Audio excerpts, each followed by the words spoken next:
Hello बच्चों, good morning. आज हम पढ़ेंगे exercise 12.5 R D Sharma book का। ठीक है, हमने कल क्वेश्चन नंबर 3 तक करा दिया था। ओके, आज क्वेश्चन नंबर 4। ओके, ध्यान से देखते हैं। फिर देखिए, इन फिगर 12.100 ये हमारे पास फिगर है। ठीक है, A D perpendicular to C D, यानी कि ए डी है वो परपेंडिकुलर है किसके ऊपर? सी डी के ऊपर। Okay, and C B perpendicular to C D, and C B है, सी से बी वो परपेंडिकुलर है सी डी के ऊपर। Okay, first if A Q equal to B P, यानी कि ए क्यू इक्वल है किसके? बी क्यू बी पी के। ओके, यानी कि ये वाला साइड है वो किसके बराबर? इसके बराबर है।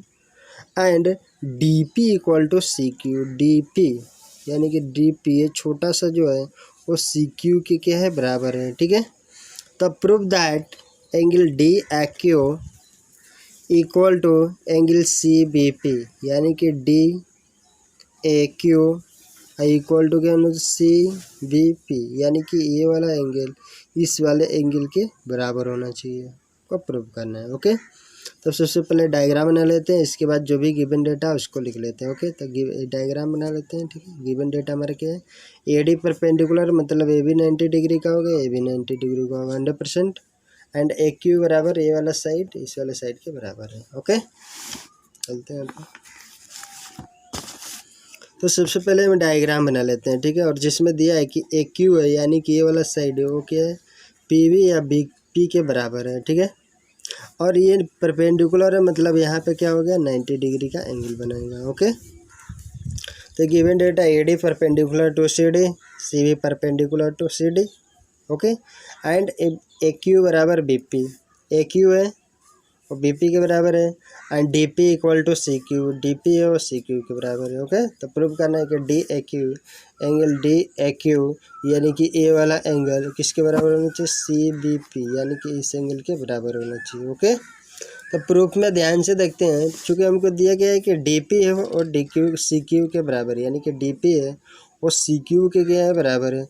तो ध्यान से देखो, पी क्यू अगर दोनों में ऐड कर देते हैं, इसमें भी पी क्यू ऐड कर देते हैं, D P plus P Q ये क्या हो जाएगा? डी पी डी क्यू हो जाएगा। और इधर भी अगर सी क्यू में भी अगर पी क्यू ऐड करते हैं तो ये भी क्या हो जाएगा? पी सी हो जाएगा। ओके, यानी कि अब ये ट्रायंगल का बेस मिल रहा है। ध्यान से देखो, ये वाला ट्रायंगल हो जाएगा, ये वाला इस वाला ट्रायंगल के लिए हो गया, यानी कि दोनों ट्रायंगल हमारा क्या हो जाएगा? अलग अलग हो जाएगा। ध्यान से, ये हो गया हमारा, ये हो गया A D Q. Okay, triangle है ये 90 डिग्री हो गया। ठीक है, और दूसरा हो जाएगा इधर ये वाला ट्रायंगल, देख लो सी बी पी हो गया। अगर इसको ऐड कर देते हैं दोनों में तो ठीक है। तो यहाँ से हमने डी पी बराबर सी क्यू दिया है, इसलिए क्या गया हमने कि डी पी क्यू दोनों तरफ ऐड कर दिए, तो D P plus P Q C Q plus P Q. Okay, तो D P plus P Q, देखो D P plus P Q, इसके जगह पे डी क्यू लिख सकते हैं, तो ये हो गया D Q. Okay, and C Q plus P Q, C Q plus का पी क्यू, तो इसके जगह पे सी पी लिख सकते हैं, बिल्कुल। ओके, अब यहाँ पे देखते हैं ना, इन triangle A D Q and B C P में। ठीक है, वे है, ध्यान से देखो, हाइपोटेनस कितना हो गया? A Q equal to hypotenuse P B, यानी कि ए इसके ट्रायंगल के लिए ये हाइपोटेनस हो गया और इसके लिए हाइपोटेनस हो गया। तो हम जानते हैं कि एक हाइपोटेनस और कोई एक साइड वो दूसरे ट्रायंगल के, एक हाइपोटेनस और दूसरे साइड के बराबर हो, तो हम क्या होता है कि वो ट्रायंगल आइसोस्केल कॉन्ग्रुएंट ट्रायंगल होता है। ओके, तो यहाँ पे हो गया ए हाइपोटेनस ए क्यू बराबर hypotenuse P B, and A D Q and B C P equal to 90 degree, क्योंकि परपेंडिकुलर होता है डी क्यू, तो ये 100% राइट एंगल हो गया। ठीक है, and D Q equal to C P, यहाँ से इसको मान लो फर्स्ट और लिख लो यहाँ पे फ्रॉम फर्स्ट। ठीक है, तो so by theorem R H S, right angle hypotenuse side theorem के through triangle A D Q congruent to triangle B C P. Okay, इसलिए एंगल क्या हो जाएगा? क्या ये वाला एंगल इस वाला एंगल के इक्वल नहीं होगा? तो वही तो प्रूव करना था। हो गया। ओके, ध्यान से देख लो एक बार क्वेश्चन को। Question number 5। ओके, ध्यान से देखते हैं। कह रहे कि which of the following statement are true and which are false. Okay, यानी कि कौन सा स्टेटमेंट गलत है और सही है। ठीक है, यहाँ पे ध्यान से देखते हैं। कह रहे कि first, side opposite to equal angle of a triangle may be unequal. बिल्कुल गलत है, क्योंकि ध्यान से देखो साइड अपोजिट बोल रहे हैं, यानी हमारे पास कोई ट्रायंगल होगा और इसका साइड अपोजिट, मान लो कि ए बी सी है। ठीक है, अब कह रहे कि side opposite to equal angles, यानी कि इक्वल एंगल की बात किया, मतलब ये वाला इक्वल होगा तो क्या साइड भी इक्वल नहीं होगा। ओके, तो ये कह रहा है ना कि अगर side opposite to equal angles of a triangle में भी अनइक्वल, अनइक्वल नहीं होगा, यहाँ पे क्या होना चाहिए, इक्वल होना चाहिए। ओके, तो फर्स्ट स्टेटमेंट क्या है, फॉल्स है। ओके, सेकंड कह रहा है कि angle opposite to equal sides of a triangle are equal. Okay, यानी करेक्ट है, क्योंकि angle opposite to equal side of a triangle are equal, यानी कि अगर यहाँ पे एंगल की बात करें, अगर angle opposite to equal side है ना, यानी कि अगर साइड इक्वल होगा तो एंगल भी क्या होगा, इक्वल होगा। ओके, ये हो गया करेक्ट। थर्ड कह रहा है कि the measure of each angle of N equilateral triangle is 60 degree. Okay, तो ये थर्ड स्टेटमेंट क्या है, ट्रू है, क्योंकि किसी भी इक्विलेटरल ट्रायंगल का ईच कोण क्या होता है, 60 डिग्री का होता है। ओके, क्वेश्चन नंबर 4 कह रहे कि if the altitude from one vertex of a triangle bisect the opposite side, यानी क्या कह रहा है कि if the altitude from one vertex, यानी कि एक वर्टेक्स से क्या क्या अल्टीट्यूड डाला जा रहा है of a triangle bisect the opposite side, यानी कि अपोजिट साइड को बाइसेक्ट कर रहा है, तो देन द ट्रायंगल में भी आइसोस्केल। बिल्कुल गलत है, क्योंकि यहाँ पे ध्यान से देखते हैं, यहाँ पे हमारे पास एक ट्रायंगल है। ठीक है, अब इससे यहाँ से अपोजिट वर्टेक्स से इसके ऊपर क्या डाला जा रहा है, इसके ऊपर परपेंडिकुलर लंब डाला जा रहा है, यानी कि अल्टीट्यूड है। ठीक है, बीसी के ऊपर, और ये क्या कर रहा है, इस वाले साइड को बराबर बराबर भागों में काट दे रहा है। मान लो कि डी है तो बी डी और सी डी क्या है, बराबर है, तो करेंगे क्या ये वाला जो ट्रायंगल होगा वो आइसोस्केल होगा, तो क्या बी डी और सी डी बराबर हो जाए। जब तक ये वाला एंगल इस वाले एंगल के बराबर नहीं होगा, या ये साइड इस वाले साइड के बराबर नहीं होगा, तब तक ये कहाँ से आइसोस्केल ट्रायंगल होगा। तो बिल्कुल रॉन्ग है। ठीक है, यानी कि फॉल्स होगा। क्वेश्चन नंबर 5 कह रहे कि the bisector of two equal angles of a triangle are equal. Okay, सही है, क्योंकि यहाँ पे कह रहे हैं कि the bisector of two equal angles. Okay, यानी कि टू इक्वल एंगल्स का जो बाइसेक्टर होता है of a triangle are equal, यानी कि हमारे पास एक ट्रायंगल है। ठीक है, और यहाँ पर इस वाले का भी बाइसेक्टर होना चाहिए, इस एंगल का मान लो बी का बाइसेक्टर, और यहाँ पे सी का बाइसेक्टर, यानी कि इस सी का बाइसेक्टर हो गया। ठीक है, तो क्या ये दोनों बाइसेक्टर इक्वल नहीं होते हैं, तो वो इक्वल होगा। कह रहे हैं ना कि the bisector of two equal angles of a triangle are equal. बिल्कुल सही है। Question number 6। ठीक है, कह रहे कि if the bisector of vertical angle of a triangle bisect the base, यानी कि जो वर्टिकल एंगल का बाइसेक्टर हो वो बेस को भी क्या कर रहा है, बाइसेक्ट कर रहा है। ठीक है, तो देन द ट्रायंगल में भी आइसोस्केल हो भी सकता है, नहीं भी हो सकता है ना। तो ये क्या हो जाएगा, फॉल्स स्टेटमेंट होगा।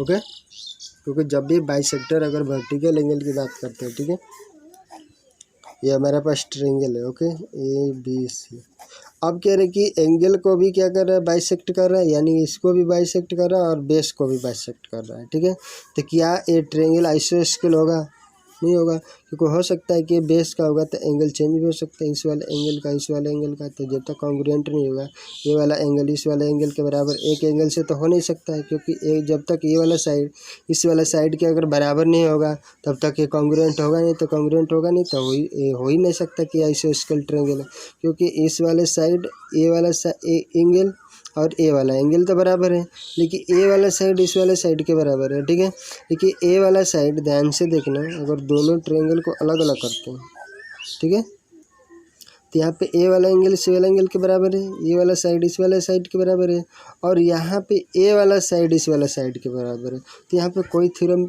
लग ही नहीं रहा है, क्योंकि साइड कौन सा लगा हुआ है पता ही नहीं चल रहा। ए वाला साइड इससे बराबर, तो साइड एंगल साइड कर सकते थे, या यहाँ पे साइड साइड ये नहीं, एंगल भी नहीं बैठ रहा है, कोई भी थ्योरम अपोज नहीं कर रहे, तो इसलिए क्या हो जाएगा, ए भी रॉन्ग आंसर हो जाएगा, यानी कि ये भी क्या है, फॉल्स स्टेटमेंट होगा।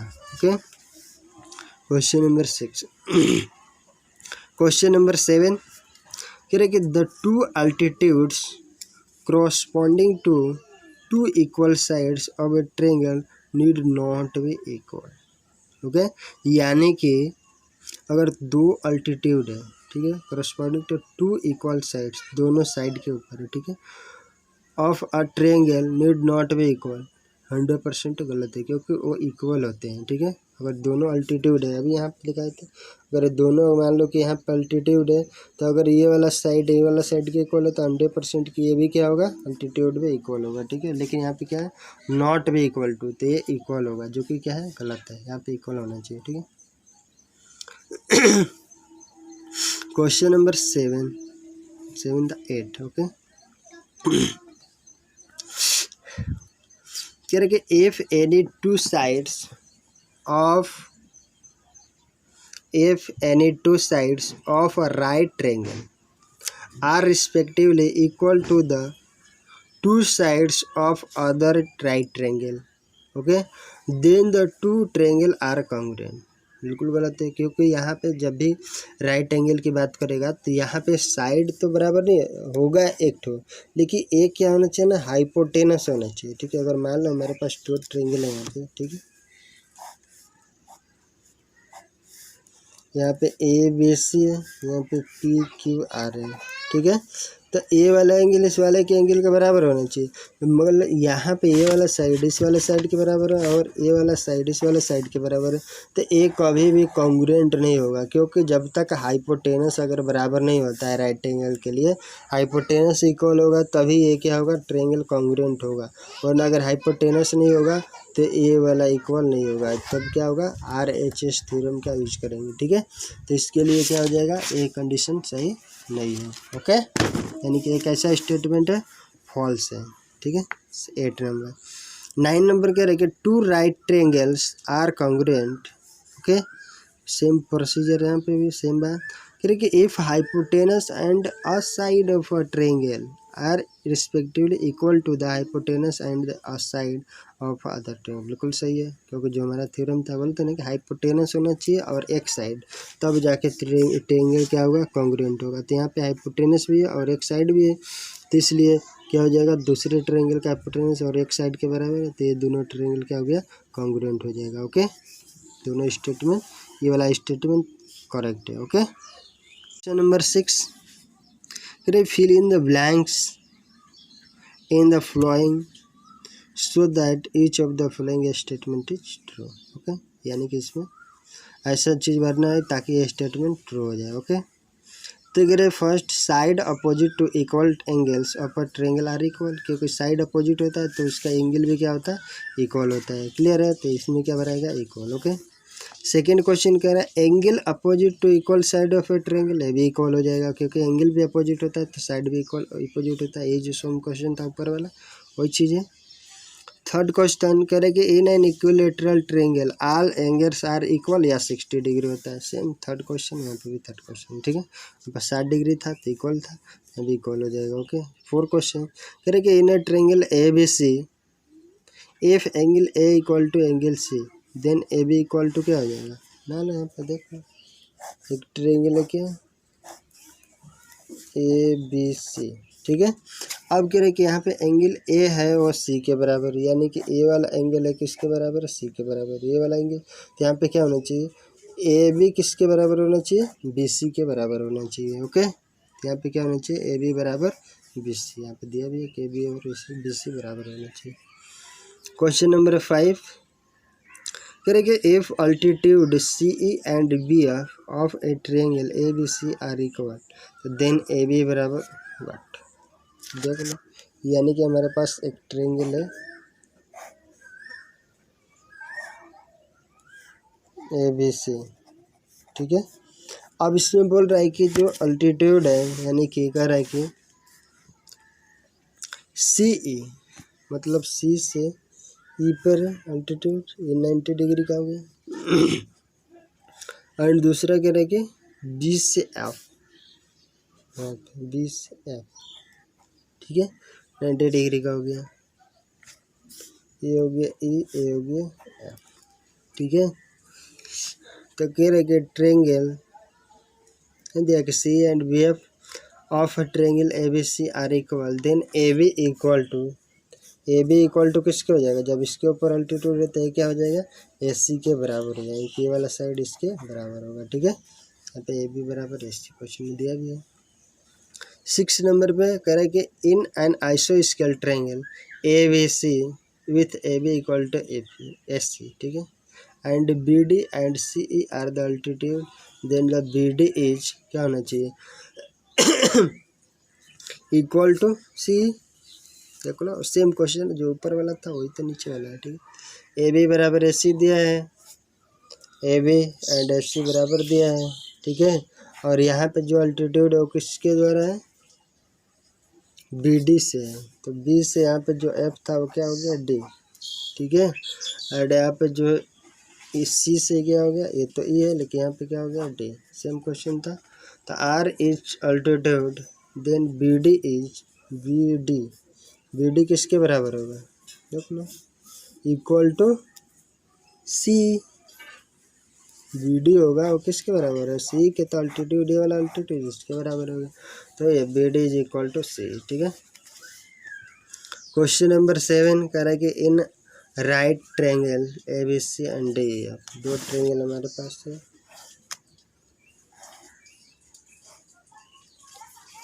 ए बी सी दूसरा है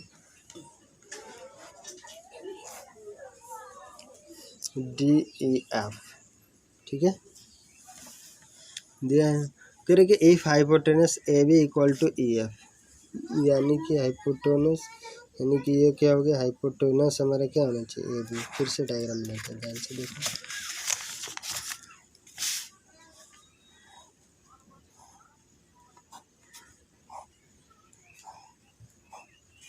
ये हमारे पास ट्रायंगल है जिसमें क्या है कि दिया है कि A B and E F क्या है, हाइपोटेनस है, यानी कि ये हो गया ए बी जिसका हाइपोटेनस हो गया, और ये क्या हो गया, ई एफ, ठीक है, इसका हाइपोटेनस हो गया, यानी कि A B and E F क्या है, इक्वल है।